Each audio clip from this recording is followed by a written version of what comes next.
me Eiki Palemia pe ki e tampinis kalauni kai o mahafoki ai minista Moimoi.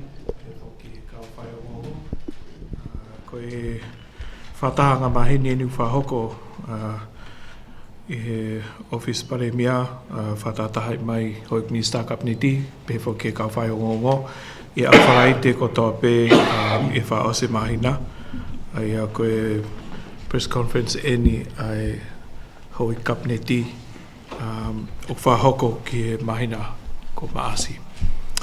E kamata koe tau whataha, ko ren ki he seketai pure e whano taitariki motoro pa mano whahoko mai tau lotu kamata. Roa pepa moe hau e whanua tamatui ko tupo ano. Tapu ki he tahine kuini nana spau. Tapatu tama Prince Klauni tupo tolu kalala. Tapatu ki Palemia, pe hoik minista. Pe motol ko Faiongoongo, e tatali motol ke tau proklama ko i he ahoni a flaite. Hanga na smeat pe Eiki Palemia. Au whaat pe tau lotu, hili pe ko e tu lewa Eiki Palemia. Kene hoka te tau proklama. Talo tamai mo whawhitai pe ka whiona, ko i ka ngai tāpuaki mo ngai kelesio no kotope. Mau lawe monua e ngai ahakoen, i whaitapuaki na mai pe tama pinisi, pe ke Eiki Palemia. Hoing minista mo kumatol hono kotope ka Faiongoongo, he proklama te mo whahoko e ahon. Ke ngai whawhonga mai pe a whiona, mo ha proklama whiawhia mo whahoko. Ngai Ongo'ongo e nike tau ngai kakai he whanua. Mo kolgo tonga malo hini e klaisiko alo mo whamui. Amen. Malo. Whatapki a whio e tautaha tua he tau loto Tonga, tapa moe tamatui ko hau o te whanua.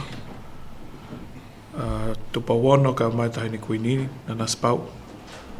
Whatapuen ki he tama pinis kaoni tupa o toa o ka alala, ka maa whare o tupo.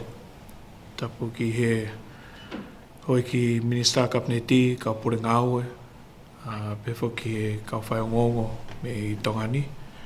Koe ke uhuwhanga te Tawhatapu, ka tā ke whahoko atu ai ngāue hauani. Ai a kono whahoko e tau poka ama press conference, pēr moe hoi ki kapneti. Ko whi taitare reki mō tolu ka Faiongoongo. Koe whatama kehe koe ni he aho ni tānaki mai ai sekta maonga iwi. O hange pe koe na e whahoko atu i hui ko osi. E whahoko e whataha press conference i wharai te kotoa pe. O mā tuunga he tuunga kia e tau maonga iwi. Ai au ku mahina pe ke taha kotoa ko tonga niu ki kia tau lolo ma tau tisolo. O whahu katoa mai pe mi tōpure anga. Pea mā tuunga ai whataha whahoko e wharai te hono kotoa pe. Koe update at koe mi he pot ngaue energy maonga iwi. O ku i kai ke iaha riu i he tūnga ku iai e whakatokanga ki he maonga lolo, benzini mo tisolo.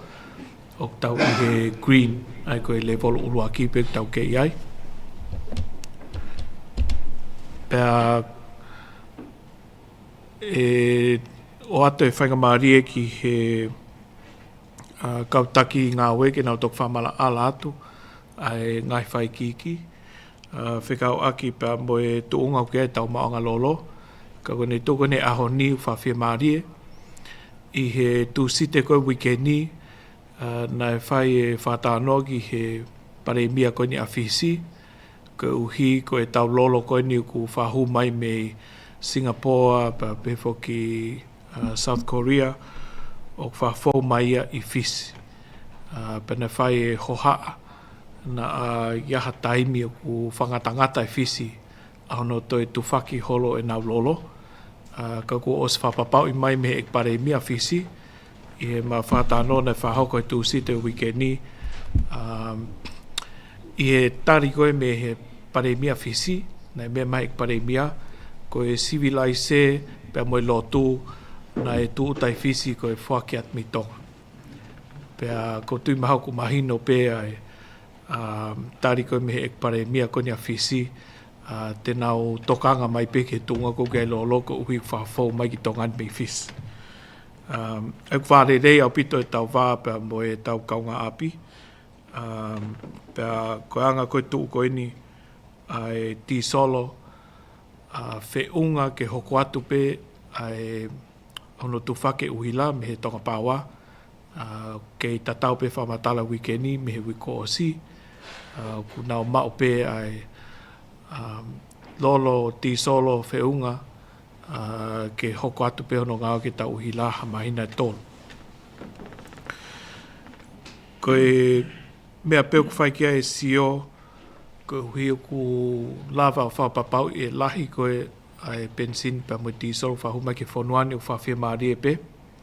O ka pau te tau ngau whapoto a ki ai utu koe ni he pau sa o te tau fu o hofi o tānaki fu lahi pe utu hangahi tanke ke tauhi o api mo whetu ngāwe.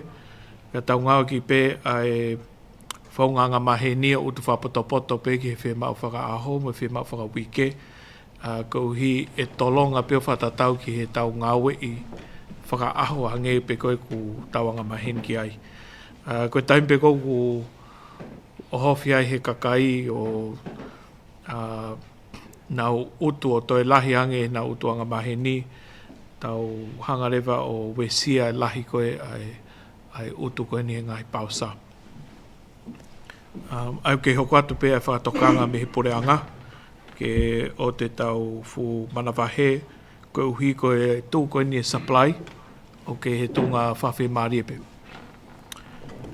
Pe whoki ki he ngahi whatokanga nei o atu me he tamate awhi, koe ngahi tanke ku utu ki ai pensini pa moe ti solo o whemau ke tau ngau ki ngahi tanke o ku whiunga pa mo tau ki hono tānake ngahi koloa koe ni tau te whito ki he tawha koe ni ki he safety whai hoha ki ai ki he balu ai kakai pa moe ngahi ngau anga mo ngahi whetu ono kotoa pe malaw ke wesia havela. Koe energy mata tu ene whakamaaria ki lano whanua ke te o mane tānaki me he ngai Fakataha kou whahoko he cluster ke he maonga iwi. Whakamaaria koe ni ki he Department ni Energy ai mei teki.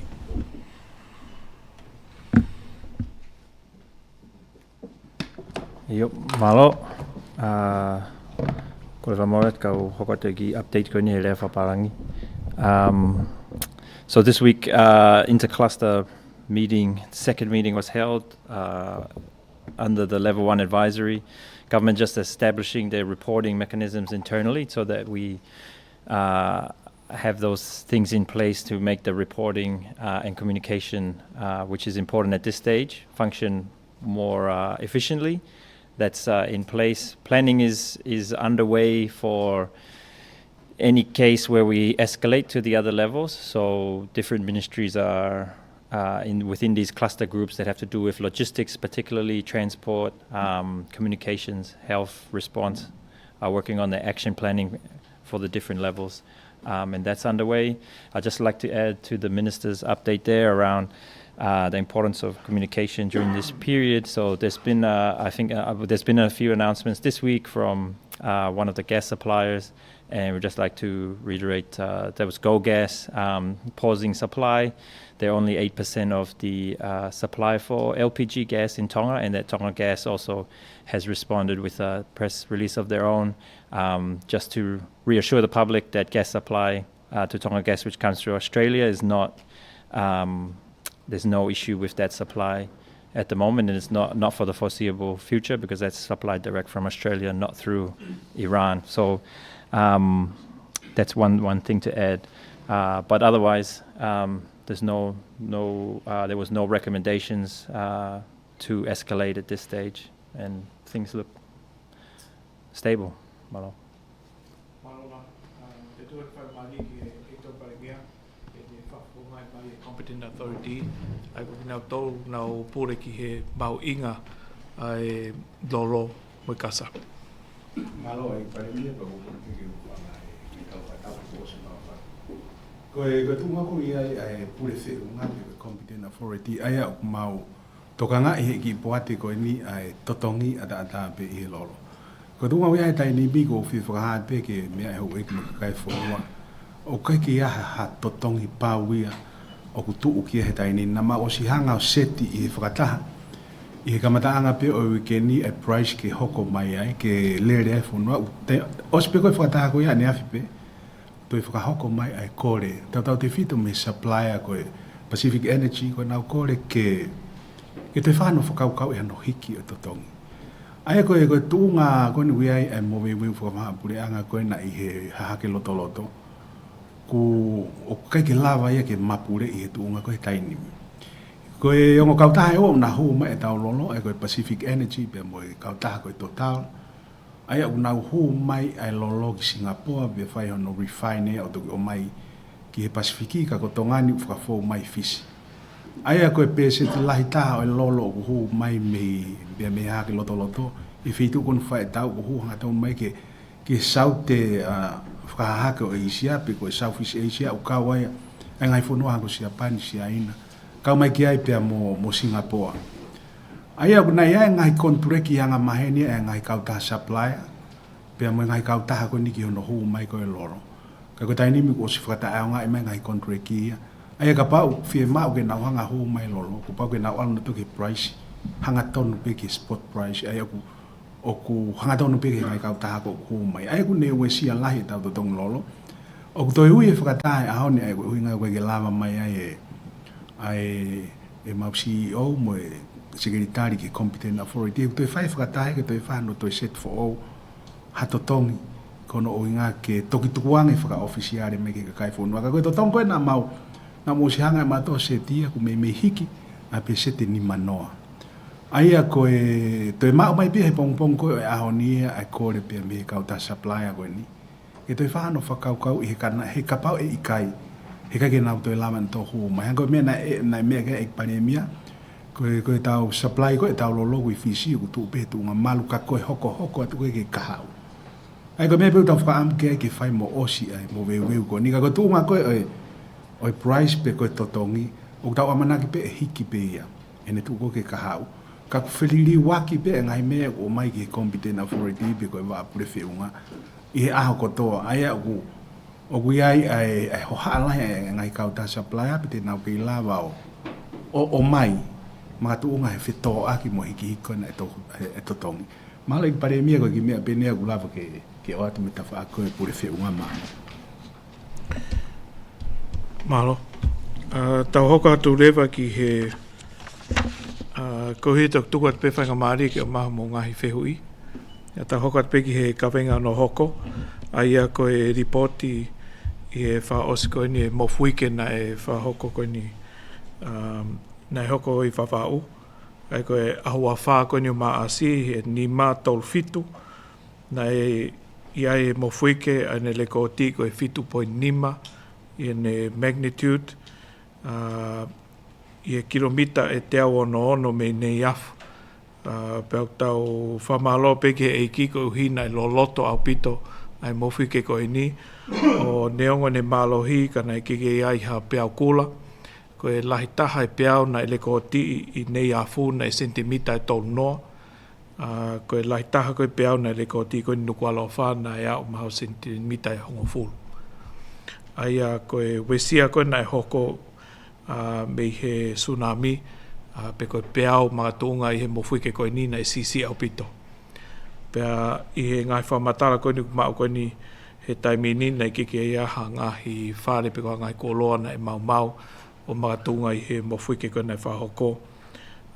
Ka koe uhi koe o ngona ai mofuike koe ni na i kike o ngoi pe i tongani ka na au ki fisi pa mo niwe ai mofuike koe ni. Moe peau koe na na e hoko o mātunga i he earthquake pe koe dulu koe ni he kistahi. Ko whi whawhonga e te pe ai pureanga me kapneti e ku whamalo ki he kaungau e ka ofisa he polisi, pe whoki he wā ki he tamate a whi, pa me kaungau e koini he NDRMO, i he wawe, pa mo re rei e nau whahoko ngai whatokanga, pe whoki ki he TPC, ai Kautaha whamawhola ea, ai pureanga, pa mo e toenga e ngai Kautaha media, i hono whahoko ato ai ngahi whatokanga, na e taimi, pea wawe au pito, pefo ki he kakai whanua, na nau lava atu o mātou ngai tutu uni, ngai whale i ku at me pureanga, ke nau kumhu whaki ki ha ngai whetu ku maolunga ange, pe kumhu whaki ha whale ku uka mea, pe piriki o lahi ake i he levolo e tolu. Ku ia pēr e whamalo ki he tahano koto pēna e kau ki hono whahawhi, pēr mo no Tufaki atu ngai whatokanga ke mea i he hoiki mo kakai koto pē, i he taimi whaingata ko ia. Koe ka venga hono hoko ka Faiongoongo, whekau akia pēr mo e weekend mahu inga koe ni, ko ui pe ia koe diplomatic week, ai e koe whainga maari e ni, ai kau tarwhi kau lahi, o nau whie whawhonga e nau ngai whanua ki tongani, ke nau lava atu ki loto ao whahoko e nau credentials. Ai koe weekendi na e whahoko e ngai Fakataha ko ia, pa mo e kau whawhonga me pureanga ko Estonia, pureanga me Pakistan, India, pa mo Turkey e. Ku whahoko e ngai Fakataha ko ni, pēr ku iei ngahi wā ngāue, ngā whengau e aki, me ngahi tokoni, o ku tawhe mai me ngahi whanua wha oko i ni, i he nau loto ke nau whahoko ha ngahi wā whengau e aki wā ofi, pēr mo tongani, i he tawhaki bilateral, wā whanua, pēr pēwho ki he whengau e aki u multilateral forum, pe ko ngahi Kautaha whakapureanga anga maheni pe ku whae ngau wā ofi pa mga whanua koe ni. Ai ku taitale reiki nau tolu, pe ku whae ngahi ngau e langa ngau e wha ou, ko hi pe ke o maiha ngahi monu mai kakai whanua.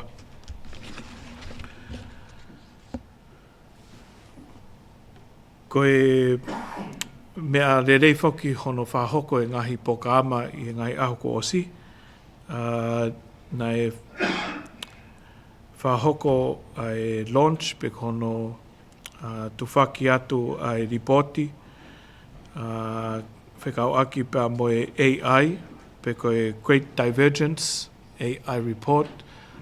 Ko report koe niuk whai via ia i he Kautaha UNDP ane po. Koe AI whoki, koe teknolosia for o weni e malawa peke o mai ngahi whainga maari e lalahi, pēr mo o mai ngahi pore for o, pēr hange pe koe mea ku mawhola holo i he kakai whanua, o ku lahi ono ngau e aki ai media wha sosiare, pēr mo i teknolosia, e malawa peke wesi ai ako, e malawa peke ne toi whakaiviai ai ako. Pēr koe ngahi pore, me ngahi whangataa, o ku whehangahangai, pēr mo kau whai ako, pēr mo ngahi university, pēr koe tokanga lahi, ki he AI, pēr tate whito ki he iwi lahi, malawa ke o mai he AI, ke hiki hake ai tōnga ngāue, ai pureanga, pēr hange pe koe ngahi news course whamawhola atu i kohiri, o siai ngahi Kautaha, me ngahi wā e pureanga, o kuna o skamata ke nau ngāwe aki ai AI, ke hiki hake ai tōnga i ngāwe, pēr mo tokon ki he ngāwe kakai whanua. Ka koe pepa koe na e whahu mai e ane pō, whaiviai whapaanga, pēr mo tokon ni he UNDP, a koe Kautaha ia, ai UNA.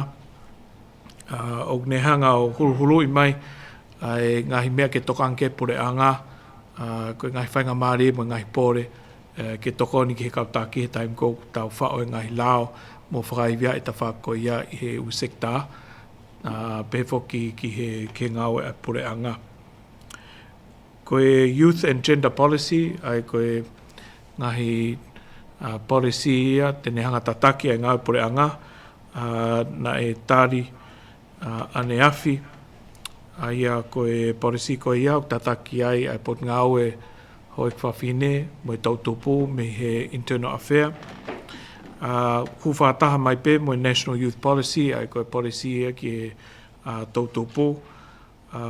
Koe lele policy koe ni, ne whotu mai, hahala whanonga, ta wafe ua ono ki he ta wafe tau noa, o whakau akia pa moe TSDF-a, pe koe Tonga Strategic Development Framework, ua noa tau ni ma, o kune hanga o whamalohi ai ngau Fakataha, pe koe inclusion ke kau e taha kotoa pe, pe whoki hono whakaiwiai mo o mai hangahi tokoni, mai hoi kwhawhine, mo tau tupu, e tu uloa, pa mo whakaiwiai ki nau tau i he nau ngahi kolo mo i community. Ko e ripoti hoko ka Faiongoongo, o atia me he mātunga he video na e awatakai i he social media whekawaki pa moe whana, moe fuhu, na e whahoko i he ria koe ni o peo manmataongo. Na e awe re video koe ni he taimpe koe na e kamata ke whamawholai i he social media ki he polisi. Pea na e wawe au pito ngau e ka polisi. Koe ripoti pe ko whie o atu ku lotonga whae ngau ka polisi ki ai, kai he taim koe na e whae nau kumi toko taha koe na ne to o mea tau, na e aseang pe toko taha koe ia ki a polis, pea mone mea tau o whahu pe ia, ka ku kei hoko atu pe ai whatotolo, pea moe ngau e ai ka polisi, ko hiu ku iai e ni ikehe na e kau ki he maumaulau moe fuhu mo e ngau e hala ki mea tau. Kau maulau whapapau i koe mea tau ko ia na e mahino ia koe mea tau tai whakalau ai na i kai ke resisita. Kau lotonga whai pe ai ngau e ai kau polisi ke puke pe ai meri no pa mo whamahino i au kiki toi Kautaha ki he ngahi maulau koe nuk whahoko.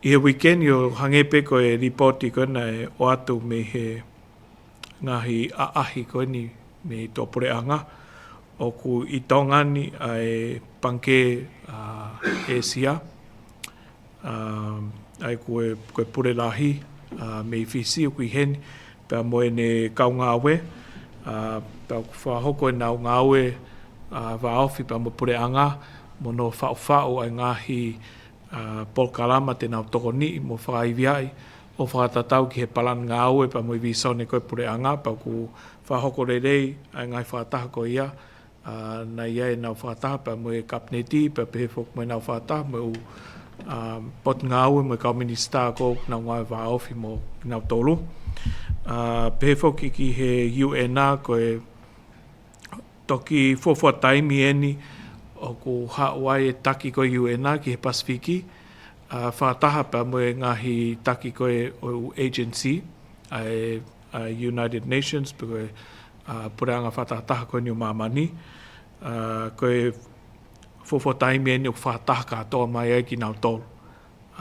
O whaiha whetanoa aki, whekau aki moe ngahi pokama tokoni ai United Nations whahoki he tau kakai. Pea o ku mahino mai koe ngahi tokoni, mo ngahi pokama ko toa peu whahoko he United Nations, o tataki pe ia i he pokama ngaui mo ngahi fotu ngaui koe ni apureanga. Aia koe ngahi pokama koe ni o ku tau mua ke ngaui pureanga, ko ia pe o ku whaiwia i he United Nations, pea o ku whaofia pito ngaui pa moe o Kautaha koe ni ai UN au nau i he ni. Koe me whausi pe whikawaki pa moe mofu ike, nei iei pe ai kore ke whapapau i mai koe kei polo fo o interneti koe nei tok hoko at koe ni ki wawau o ku kei hao pe koe uhi maha koe ospeni wike taha hono whahoko ai ke polko e ni. Te ke mao mai ha ripoti pe ku iaha wesia ke polko ia. Kau ke pe toi o ku hao pe ke polko ia, me mo fui ke koe nei tok osi. O te mau koe me wha osi pe, ko whie ripoti at me he wikendi, mo mahi nani.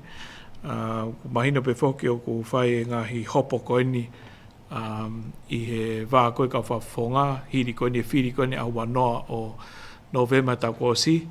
Koe ngai hopo pe ia o ku whahoko whatatau ki he totonu ai kau whai whiri. Ke whahu maha nau ngahi petition. Pea hangepe koe ngahi Ongo'ongo ko os Tufaki. O ke ngahi hopo ko kakato, pea ko whai e tātou tuuni ki ai. Pea ke ngahi hopo ke tari pe ke whakaaho. Mahalo pe toki whakakato ia amui. Koe tānaki atu pe ki he tunga ko ki ai ngai hopo ko ia, mahina o peo ki ai ni ihe kau minister, o ku iai nau ngahi tariui ki he whamaoanga. Pea koe tātutun koe nei whakahoko ki he ex-minister Paanga, ko whaipe hono whapapai, pau ku mau tali reipe, ai ngahi tutuni koe whahoko ki ai me whamaoanga, ai o ku lolotonga hala ia, I he tutuni koe ai whamau, kaka uhi koe ngahi process koe ni he whamaoanga, te ke kakato, ku mahino mai ki a te au, o ku os whakahu, he whawhonga lau, ai ex-minister Paanga, ene application ke stay, pea motangi, pea koe ngai whangamaria ko ia o ki ene totonu ke whakakato, ki mua pea mahino e tuunga o ki ai ex-minister lao, I hene whawhonga wharearea. O whai pe whoki e Faiongoongo ki he ex-sea, ko ia pe tutune a whātuku, whatatau ki he lao, ki he aho pa mo taimi e whakahifo ai hataha, ka ko uhiuk te ke kakato ai ngahi process, mo tiu process ngau whakalau ki ai, o ku whaipe ai Faiongoongo ki he tuunga koini ki ai tutuni koini ai whamauanga ki he whawhonga o niwa tahawhitu. Koini kau whawhonga, e whaipe Faiongoongo mo taitari ki he tutuni whamaanga ki nau tolu, kai toki whahoko atu pe ngahi update mo tuunga ki ai, ka uhi pe koe mahu inga ai mau luta ai pureanga, pa mo e tataki u whahoko he kautaki u whiri mai ki wharearea ke whahoko atu pe no update, ai tuunga koe kui ai kau whawhonga pe whoki ki e hoik minister kabineti, ke tok whamala te pehe tai mwhainga maaria e ngai whamatala ko ia. Koe whainga maaria koe niko whie tuki he hoi mista kabineti o ka pau ki aha ngahi mea nau whie tānaki atu, ki mua pa tau whakaawa e Fakataha ki he kau Faiongoongo ke whahoko mai hanau ngahi whehu.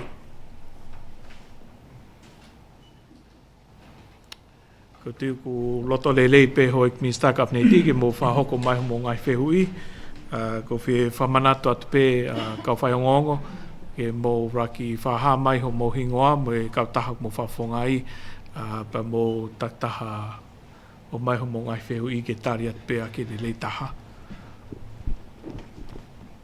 Ia, whamarmol Katarina tohi me he Broadcom Broadcasting, hange ko e kawinga koe ana ke mea Moimoi ki ai whalawe I moi ngahi hopo. Mahino e halafononga tu tawataina koe ngahi maumawhai. Ai whamauanga, wharearea, pia moi pureanga, o ku taktau hi pe ngai mea koe ia. Ai o ku mahino koe hane e whaunga o ku ngau aki e pureanga. E tau wakai ki he mawahewahe ngahi mawhaitaki. Koe ke nau whekau, koe ke kau mai he, koe ke kau mai he. I he pureanga pe. Katarina, koe whaunga mō ngā ki koe whaunga pe kōku tutu mahe lao. Pea ku whekaukau aki pe, ka ku whātu i he whamaoanga, ai mawhai i he poreanga, pau whātu i he poreanga, ai mawhai i he poreanga, i he wharearea. Ia koe whatongia koe wharearea, ke nau whau i ngahi lao, mō whiri mai poreanga. Pea koe whatongia poreanga, ke nau whahoko i ngahi lao, me ngai pōka ma ngā ue wha poreanga.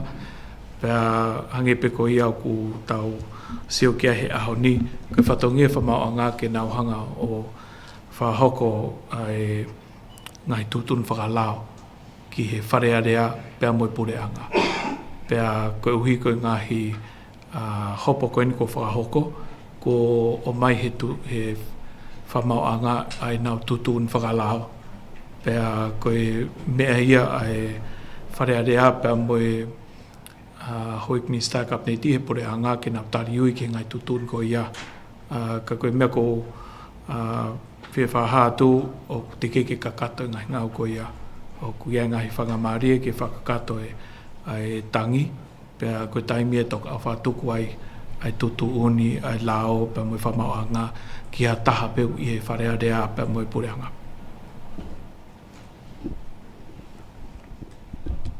Whampe Fakatapu. O ki tāna ke pia o Eiki Palemia ke wheu tatau pe koni ku ia Katarina. Ko e tatu lavu me le teo waru po Taha FM. Me o wau. Ko ki wheu pe tāna ke ki he ni. Me whapapa lahi ke isi u whaingatā koni. Nea e whihui e whamauanga, e whamau, ki e whafofonga koni niwa taha fitu.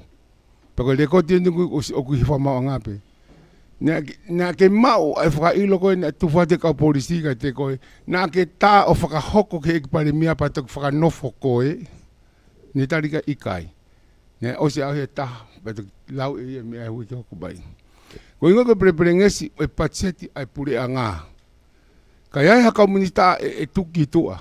E me ilu e ia mo he me bibanga e ono mano ki he taha kilu. Me ki fo i waha taimbe koe niko e osi ai ka pau mahina tolu. Na ke hanga nai o konsita mea ko ia e more lahi ki e pure a ngā mo e pangatuku hau e kakai. Na ke koua het pe koe hono whiri.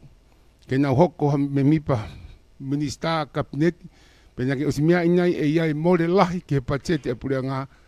Koe uhi koe pensoni mo ne monu ia o kui he lao. O e ne monu ia. Pe na ke konsita ia pe ikai. Koe anga pe ki whiu whamune more. Malola, Prof. Koe tau sistemi whau ki umahina koe taimi kōku whahoko e hawhiri o tau tariui ka tōpe ki he ngai tutu ni pe o ku whai pau pe ka whawhonga he taimi kōku nau whahoko e nau kempeini ki he uwahenga pe o taimi kōku whiri mai ki nau tōlu o nau o kike nau whahoko ngahi mau ki he lao. Pea o mai pe whoki he lao e whaingamari ke to e tangi pe whatontonu a mui. Aia koe ngahi tutuni koe ni ukwhai ki ono whiri koe ni ai hoik min startup ne ti nai kai peke iaha i loia ki he ka pau na e iaha ngahi mau i he taim kone whahoka kempeini. Toki ilo pe ia a mui. Ka uhi ko whaingamari koe ni ke whahoko e ngahi petition ni ko tok whai pehe o sko taim ko whai whiri. Pa kia ngahi o pate rau tope me historia o kia ngahi tangia na whahoko e o sko whiri na e lava pa kia ngahi tangia na kiki lava. Ai kono whapapau i koe pe kia ha tangi e pe mooni ha tang pe ikai o kike ilo ha taha. Koe whamau a ngā pete ne loki lava o veteki ai mooni mea ko ia. Ai neongo e ngahi whetukuaki mo e ngahi tukuaki u whahoko. E kiki lava ha taha ia o whapapau i peku mooni pe ikai ngai tukuaki ko ia. Koe whamau a ngā peta tene lava veteki. Pea mātounga i o kike tau whahoko e ngahi whiri, hange kono whiri kone kapneti, o mātounga i he mahalo kovi, pea mo tau whehia. pe mangai tuwa ki te ki whapapaui, pe whamoni. Aia koe ngai whamore koe nā, kia te au o kaupe ia i whamore ke mawai pule lelei. Ki koe whamore ia, o tau amanaki i whakahoko. Ke tau pehepe ku mau. Ka i he taim ta tau pe lau. Neongo o si vahe, ai ngai monu ia, koe vahenga, pea moe pensoni ke ka minista, pea iko tutuuni lau ka nau tolu a mui.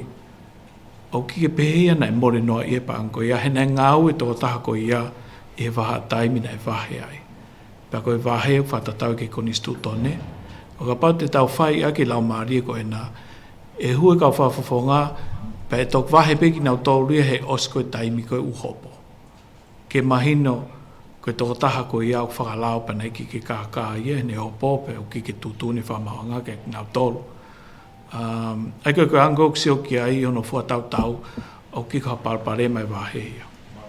Koe mea si i pe ia, koe paupare ma, o ka pau na e whahoka taha ngau e hala, tai whakalao, pea iku o tutuuni lao ka nau tolu o whamo ni nai hala i nau ngawe. Ko hiu ne hanga e malawa pe ke wesia ai whalala ai kakai, ke pore anga ko uhi ko hanga e hala ha whafofonga. Ka tau whatongai pe koe case koe na ke minister au whekau aki pende, mire mila ika. Ko tui i tuu koeni ai tau whafonua, unganga whakatonga, ai whewaiwai aki, moe whewhaki aki, o ku hange ko pereperenge si, ko tau sio atu, hanga he lau ko ni hai si ai ofa. Ka ko hiu pereperenge si ai korapsi ni o pehe o ku whakatau vauti mea pehe, o ku whamahino i mai he whamau anga o keke iai ha grey area. Koe io pe mo i kai, nai whahoko a fuaki pe i kai, ko ha whakatau vauti pe i kai. Aia ko tui pe koe ngahi mea pe ke whakaukau ki ai kakai whanua, i he tau mawhuri me he tau unganga whawhanuanga mahini ki he tutuuni mo pure ai lau. Marianne Gopo for ABC, Eiki Palemia, Otto pe whehui he lea whapilitania. Yesterday, His Royal Highness Minister for Foreign Affairs met with the Canadian banknote company in regards to the passport upgrade, which is being framed as the major step forward. May I ask what specific weaknesses is the current system is actually this upgrade is fixing? And if the government is going ahead with this Canadian banknote company, can you confirm the total cost of the project and who's funding for it, and whether there was a competitive process in selecting this company to work on this upgrade?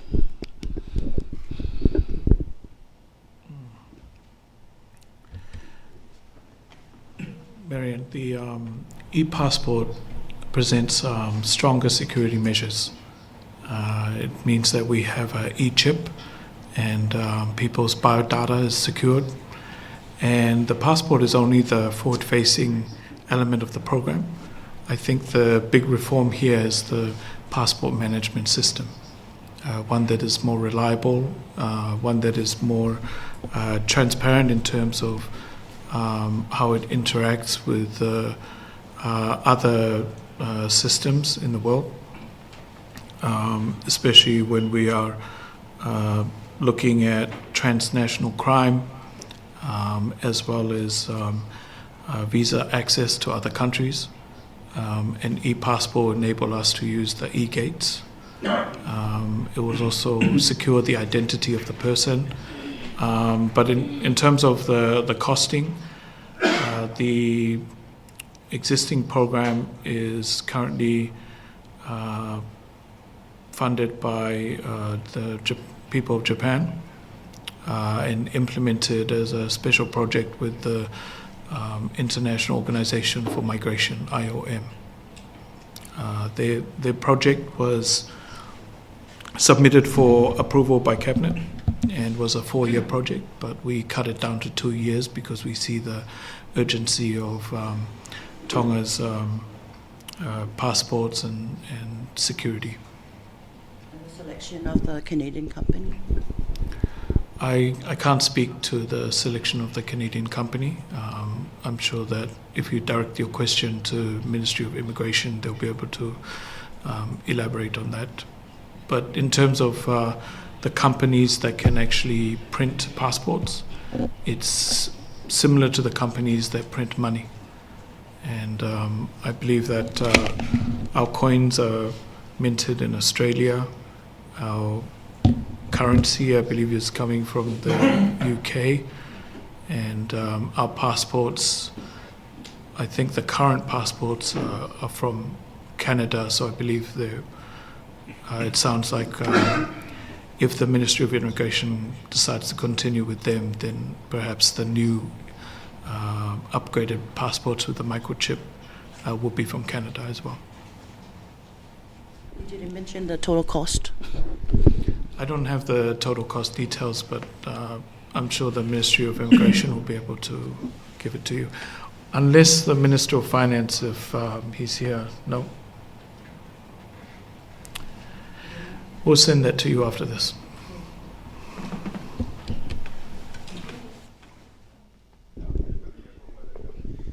Paula me vavaponi ono.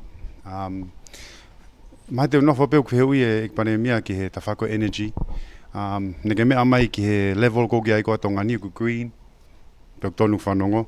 Pa te me amai pe mo e tokon Palemia ke Tufaki ko e cost e ai pe time alu ki olunga. E whanua ko ni ke whanua ku nau dependent i he fuel ki hauko ki Tonga ni. Maku wak fe ua ki fe maku wak fe hui pe ko e o sia ha strategic plan porque ngau e tamu alo ko orange mo green ai ma de orange mo red ai ma de no fo be fatata ke mama traffic ko muri pa ko sio i Nusila ai lahe ai New South Wales Nusila ai price ko ai fuel ko Nusila ko tui pe mau te tau lava pe tole me ai o predict the future ko ki Tonga ni ki he cost of fuel e hoko ki Tonga ni ko ilo mate ko lahi pe cost of fuel ke ngata pe tau fe al holo ko i halapuri angapa mo utu ko ki he generator ke tau tongo ke uhila mau ko ku fe hui pe pa ko hapalani te taimi ko tau no focus ko o tau green he taimi ni ke fe maina tolu porque e ai taimi te tau alo orange pa e mahalo be ai taimi te tau o red I tunga ko ko ai tau ko hoko ko I mama ni taimi ni mau ko fe hui pe Malolala. Ai ko bela ko fa ke tokanga ko supply pe ko mau anga. Pa mo mau inga ko cost. Ai ko totongi. Tau slava fa papau I ko supply o ku tau o fa fia mari pe mai na e ua ka ko mai. Ko totongi o hange ko na me ke e tong pai mia. Os mahina ko totongi al ke olunga. Pea koe lau koe ni tonga ni koe tau totongi o review whakamahina ua. O hange koe whakatang koe nai mea ki ai e ki tokon pai mia. Koe Kautaha lolo na o siki na o tōria me he contract ki o spot price. Ai koe totongi o ku hiki whakaaho pe ia. Pea koe whakatang koe o mai koe me Kautaha lolo e ngari e malawa ke wesia ai Kautaha o ka pau te tau hokat pe whakaawarisi. Pa koe tunga kou tau I ai o ku perpenges pa o ku makehe mea toi taimi. E kike hange e nia koe taimi koe nei wesia e tau maanga lolo he maina I he tau ko osi. Ko tau ko osi e koe tono no pe ia mau e taha ngahi waka. E tau ni o ki koe pauparema whaka logistic. Koe pauparema I mi he source. Aia koe pauparema I mi he tau koe ni whahoko koe I area koe ni arepea. Pea o kiki aha tau iwi pe koe tau mawhai ke tau hanga o ta ofi mea koe ia. Koe tau lotu pe o whakaamu e waweni pe ha osi ai tau. Kai whokea maa mani ke tunga no molo.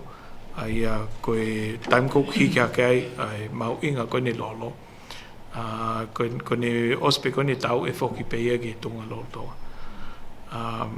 ka koe mea koe niu ke tokangi ai ke green o ka pau e iaha ngahi li riu i he supply pa mo cost e mga tunga tau hiki me he green ki he yellow e whahoka atuia i he taha e ngahi whataha, whawike koni whahoko e wharai te kotope. Ka kohiu mau siofi whaaho, koe leite sipe eni, o au mai ki he whetu tak mai Kautaha lolo, ane afi pe.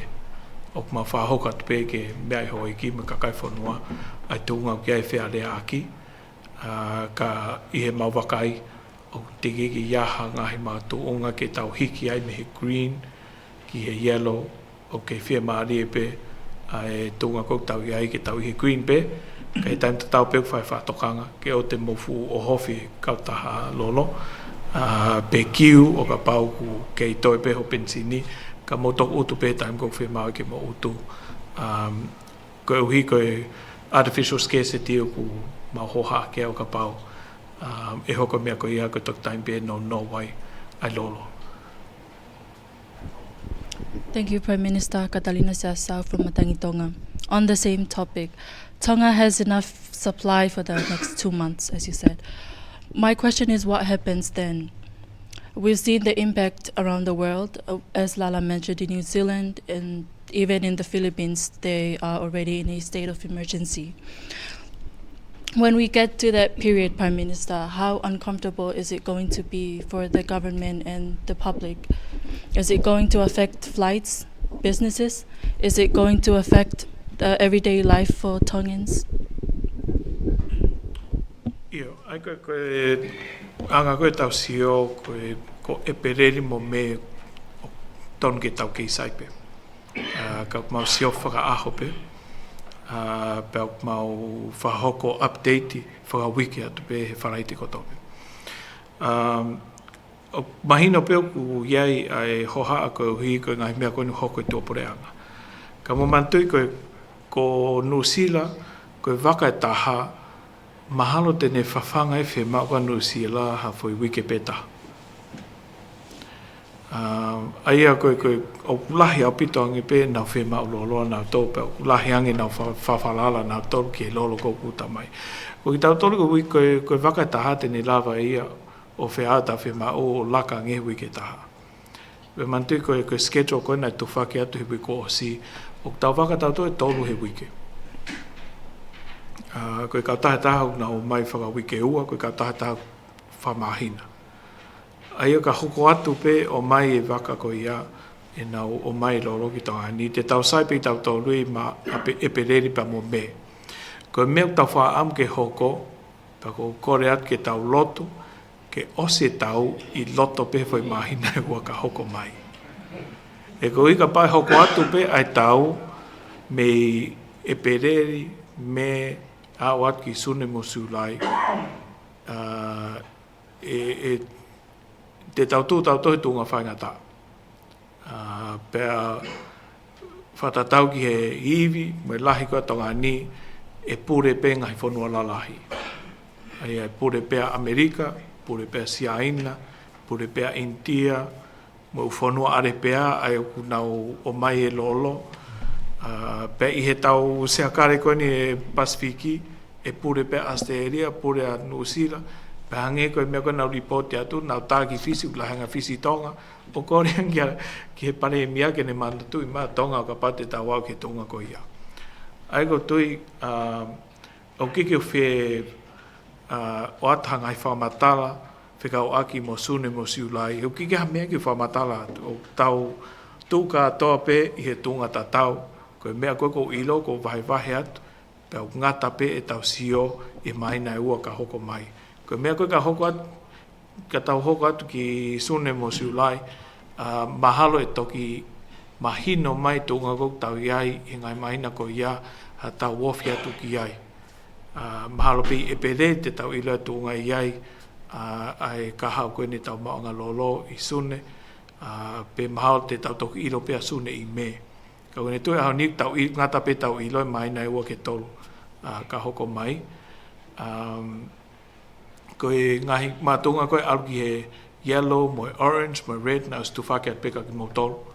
Ai te pire ko ia, pea e tutuni pe pore a ngā whatatau ki ngahi mea kou mau ilo, ka te mau hoko atu pe hono update ki motolo whakawike, pea hoko atu pe mau siofi, mo whatano ke u Kautaha, whahoko pe ia whakaaho. Ko tui mahau ku mahino pe Fakamatala o ki hafu mea lahi te mau lava o atu nau lohi a ki koe. Koe uhi koe ngahi mea pe kou mau ilo mau osu atu koe ni he taimini.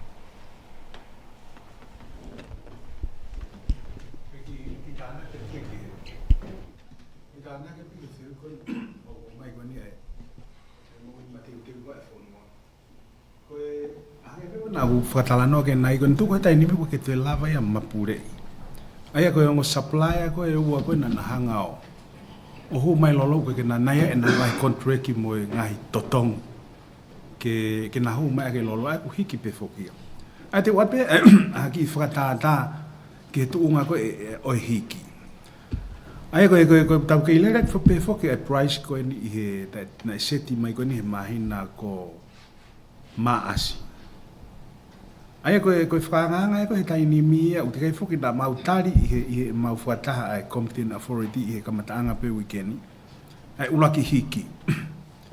Ai ko wata whatata ai ko lolo tonga ko o totongi ko o lolo he taini mia. E malama ke hiki pensini a ke pese te watolo. E malama ke hiki ai kalasini a ke pese te ni mahiva. E malama ke hike tisolo a ke pese te whanima.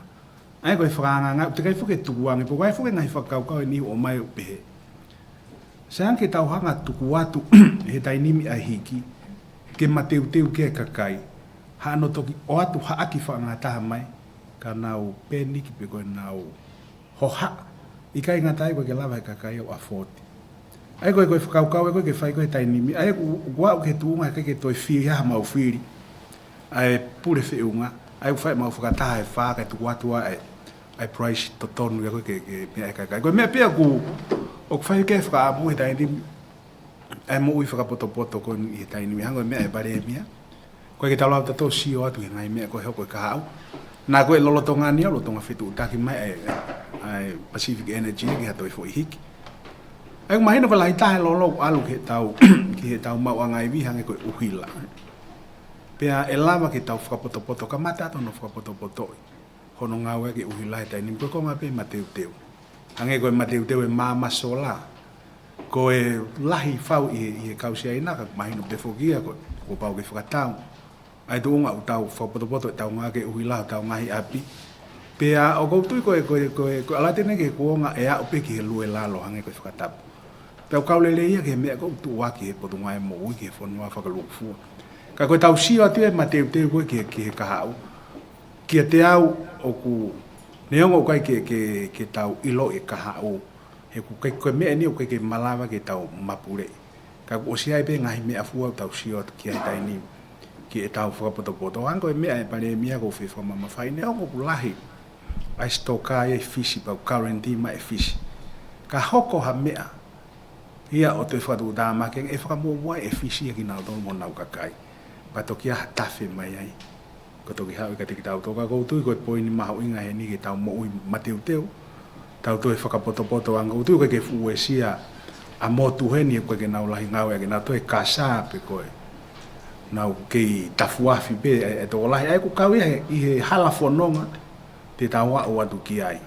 Ai lue lalo ki he ako, ai tolo i e taimi ako, pea mi he hafe a hiwa ki he hiwa kai lava ke lue mai whanau. Mama au ngai mea fua pehe ke tau siot ke kahau, mo tau mateu teu ang malo Palemia. I kore pe taha, i Palemia i he whiu tatau pe, mo e whapapalahi atu. Koe whiu i pepe, e lava ke tau ngā unu me he tau maanga lolo he taimini, o tau Tarek ki Singapore, pe ko Malaysia, pe ko South Korea, i he uhinga pe koe ni. Koe taimini pok tau og nono o ki tau tolu ki Falanse, i he contract ni a whakamonia pule anga ua noa tātaha, ua noa tāha ua. Koe contract koe og tau whihia he taimini. Tau ne tāha wha, koe whiu i, og osi a whi contract koe ia. Ko o sen ta fa ina whatongia. Ai Kautaha tatau, ne na Paula Messi I hono hongo furute na uhanga fotu ai tuanga lolo lahi I tongani Tongatapu ni pa motaha I wawa. Ko ahoni ude ke whai na tolo na whatongia ko ya. Mea ni ke tau toe lava ke tau whakangongo ki fisi ko hoko e tau. I ke lava pure ango no tarek ki tau tolu ai hata wakalolo e tai mini. Ko pe ki wakalolo e tahita. Fetu ku tau tolu angaton ki he. Ko fe ui ko hame utai ki tau ke whakangong he contract na whamoni pure ango na hitai mo ki Francais. A Kautaha ko na utangutu he. Mea ni ke tau lava liliu ka tau whakangong pio tari o lotu. Mea ni ko ke tau lava tau salusine ta. Ko anga pe ki fotu whakakau me fe hui. Paula. Ka takpe ki kia I loa ki contract ko na. Koe tau maonga lolo koe Kautaha e ua. Ai koe tautau, koe Kautaha Faranse, koe Kautaha whika whālai taha I e maonga lolo koe mamani. Koe Kautaha no hoko, ai na ua pe, koe Pacific Energy. Koe ni tukoe aho ni, koe Pacific Energy, ko nau tolu, nau mau, ai price. Koe uhi, koe piti koe o ngō Kautaha, Kautaha ko maulalo taha ne price ko ia o ne hanga ko o pure e mahu inga lolo I tongan katoa. Ai ko ngai ngau ko ia whaho katoa ia ki competent authority. Ko hinga o ki tau lava ma o ngā lolo hanga ton mi Singapore pe ko refinery ka hanko South Korea. Ko hi ko ngai ota ko ia o klahi angihe mau ko tongani. Ko ngai wakalalahi pe lava hao hanga ton mi refinery. Tau whatata pe ko time ko ku whaetau aki. E ki huat pe ha ta whatau hanga ton me wholesaler. He eke mai wholesaler ko container I whihau ke whimau. Ka pako haki puha piskete pe ua muha pālole me pehe. E tau mai wholesaler au ke wharekoloa. Ai uki ki tau lava wholesaler. E uki ki tau ota whiunga e tau loloa tau tolu ke tala no mai u Kautaha lolo ka tau tolu. Paulewa ke tau ngau e aki ai u Kautaha koe o kui tonga ni. Ai koe Kautaha pe ua. Ko uhi ko nau tolu na o tahanga tonu mi refinery. Ko ngai palani koe na ke o tahanga tonu mai mi Singapore na osfola ta o pe hono whahu maana ke pure anga. Pero pure anga ne whia o nau ngau ki aipa nei kai piki la whahoko. O ki mua ne wa whongofolu, wa whtawha, wa whtawitu. Ko ngahi isu motu aina. Pea ko uhinga mau ingai ke tau whatonga e mau ingai mau ngai vi lolo. Ko uhi ko ngai palani ngau ko iau ka pana e whahoko e kua hiri. Ko tau toi ki whemariang he ahon. Ko e uhinga ki lava ke hau e uwakalalahi, ko uhi ko time ko hawai e MRX, pe ko medium range tanker ki tonga ni. E hau peia o mhapea o vaeua ni lolo, ko whono tonga yo. Pe e whemau lewa ke whoke waka ia o ave lolo ko ia ka hatoi whito. Aia ko e whaunga pe e lava ke tau tari a MRX, kono whakalahi e toanga lolo ko e tonga ni. Pako time ko tau whakalahi e toanga lolo e tok whainga maari e lewa ngai waka ki nau hau hanga tonu. Hangi ko iau ke oha ke koe o mai mi Singapore pe ko whepe whanua e refine me ai. Ko e toanga lolo whoki o ki koha me ku maa. Pe o whemau ia ke invest ki ai ngai Kautaha. Pe o ka pau whekau ki ai e pure anga ko e mea whemau ke hangai pure anga whainga maari e mo totong hapanga lahi. I he whātaha koe nei whahoko pēr mō Christopher Lentau na mauo ki he Kautaha koe Pacific Energy pēr nei tuku pā ai sekretari State Deputy Secretary of State ko Amerika ke ne whakaiwai ki tau tolu ke hiki hake e tuanga lolo koe nei Pacific Energy me aho wani mau aho e no noa. Aia koe ngau e koe ni ke whakalahi e tau storage o oswhai ngau e ki ai mea pango te ke whahoko mea koe ia ka koe whaamu ki whakakata ngahi a rea koe ia I loto mahina e ono. Aina e tok mea mai pe e te piti sekretari, mahari Februari. Tok lauha mahina ono pa ke tok mui mai pe whewhe ngau e koe ia. Koe Kautaha Pacific Energy pe te e tau tāno ke Kautaha tōtau. Koe pure lahi koe tōtau me Singapore nai whai ma Fakataha pa nai whai tarano ke whonga ke hiki a kei tunga o e nau maoanga lolo. Koe tau sio pe eni koe uhia ka pau lava ke whaalahi tau tunga lolo e malawa lewa ke tau bypass ono whahafo mai fisi kai huanga tonu mai ngahi waka ko tau tāno ki ai MRX. Koe ngahi palania ke kahau ko tui au ia ka pana tau tui mateu teu wange e lahi hake e tau mahina e ua o na mahina e whaa pe on. Ka koe tau wako pe eni, ko uhiko tui mahau ki koe koha toki tau pe eni. Mahau e hoko atu pe ngahi tau, te hoko atu e pe we sia ngofua, ai mao ngā iwi a tonga nika, o lewa ko tau mateu teu, pau kau ngai parani koe ni, i ono hiki hake tunga mateu teu mo malu ko ni whanua, whika aku me mao ngā iwi. Malopo i tō e Palemia ko popo aho me le teo Tonga. Ki whehu i pe ki he hoko atu pe he ka venga koni o lolo ki he pehe koni ko e mahina e ua ka hoko o ku whainga mālia ki ai tūnga ma o ngā lolo e whanua. Ai ka koe au koe ki he mahina tolu mo e whā. Koe uhinga koe ai koe taimi koe ai toka matai a hono whakasisi i pe koe whakatutuhani koe ma o ngā lolo. Pe koe uhinga koe au at ki he taimi koe au ku ikai ke toi aiha pe ku mahai ma o ngā lolo koe au ku ai whanua.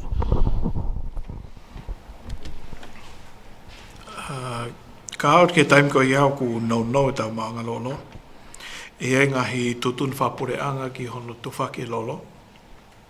Pea e whakakalas. O whatatau ki he essential services. Aia koe maonga uhila, tonga pāwau, kia siai pēnā o ngai palani, ke whakarolo e mahina e tolu kong nau mau, na malawa ke mo uia uhila ha mahina e ono. Koe uhi koe tonga pāwau ke e nau oil reserve, pe koe nau maonga lolo, whiunga mo e mahina e tolu uklo tonga i fisi pēga. Au ki ke whatatari ke o mai me u refinery o se na mahina na toi tolu o kui fisi. Koe nau whia mau bepa o mai. Koe mea koe ki hono utu koe he pausa i he kamata mahana vahe o hangi pe koe even and odd numbers o e pelit laiseni. Pe whekau e kau ngā whapureanga ki nau ngā mi api, pe e aha ngai aho ia, e tapo e ngā ke mea rere. Ka koe ngahi mea ia e pau ke tau au ki ai. Ai ko tui, e koe hiu ki ke toi aha tau whiri. Kone maha koe tanke, kone maha e tanke. Ai ton ke tau whakaukau ki he whangamon manu, yo toi kai ho si ka tau tānaki au. Koe mea te tau iku ki ai. Ko tui mahalo e aonga e Pascala. Pea ko tui ka tau au ke tunga ko ia kia te au e holo ka kai lahi ko iku lue lalo, whamau sino. E kaurere e ke mouirere. O kulotonga whau pepure anga e mau ngahi palani, ka kau hiu ki ke mau whi mau ke whairi whiai ha taha, ka koe ngahi palani ko iau klo tonga whai ngau ki ai, pe toki tuk mamari atu pe i he taimi whiunga, kau hi ke mateu ki ai kakai. Ko tau whaamu fo ki au ki ai ko wholo e osi tau koe ni, pe ko whoki tau lolo ke tunga no molo. Ka koe anga pe tau whakaukau atu ka pau au ki ha taim pehe. Koe uhila e mahalo e whemau ke vahe pe taim kou mo ui ai. Kau hi ke whengai pe ke vahe tatau. Ai kau tamai uhila o i he weekendi maha te ma mo ui pe aho e wha. Tau tutu te elango rewa he whalaite mo toko naki kai mo uhila e hao ngāwe me moni te ke topule lulu. Koe ngai whaunga pe ke whengai ke tolonga ai toinga lolo kou tau maa o kai o lewa ko liriu e ngahi mātunga kou ne hanga whakatangata koe ai maoanga lolo. Kau ku kāwi he ngahi mea o ku lotonga whahoko e ngahi palani ki ai. Follow-up question be ai pe ku iai nā hawesi ai ki he tunga e ngahi palani aho e ngāwe te au ko iai ngahi pot ngāwe ni he lotongani. Ko e tonga ko ke ngahi ai ngau ko pureanga he palani aho te au. Ko tui maha ko wawheni pe ai maua o ki he aho ni manoa. Pea ku iai whoki e M&E framework o ku lotonga whai ngau ki ai e whai hono sivsivi e tonga ko ki ai ngai palani ngau ko ni upureanga ai au Kautaha pot ngau pureanga pea e toki kakata ngau e ia ki sune a kono osia ai aho ko ni te au pai kakato lewa e ngai ripoti ko he M&E framework ke mo sio ki ai ai e track pe I rak aho e ni manoa pa mo e osko ni aho te au. Kepe mau amanakli rei e whahoko rei pe ka koe uhi koe o kike mau ilo tōnga iai I he osko e aho te au e toki te toksio ka tope ki ai o se aho te au. Similarly pe koe hai e tōnga o kei koe ai pe o kei naha we sia ke tōnga koe ai e patani aho te au e pot ngau e pa anga ma tōnga mi he tutun koe ne whakamawanga he minister